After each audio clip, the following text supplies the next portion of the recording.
Плюс и минус за Свети Валентин и Свети Трифун. За Свети Валентин, ако имаш женска, треба да ја импресионираш за убо да прославите. За Свети Трифун, ако имаш женска, треба да ја нокаутираш за да прославите со другарите. На Свети Валентин се надеваш дека некој ќе ти подари срце. На Свети Трифун се надеваш дека некој ќе ти подари джигер. За Свети Валентин, ако не ја импресионираш женската, ќе ти го памти то за секогаш. За Свети Трифун, ако ја импресионираш женската, ништо веќе не ќе памти. За бајле кој ќе се разбуди, треба све одново да почните.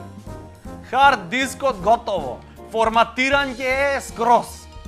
Ако си лудувал на Свети Валентин, за бајле ќе се разбудиш ранет во срцето со стрела од Купидон.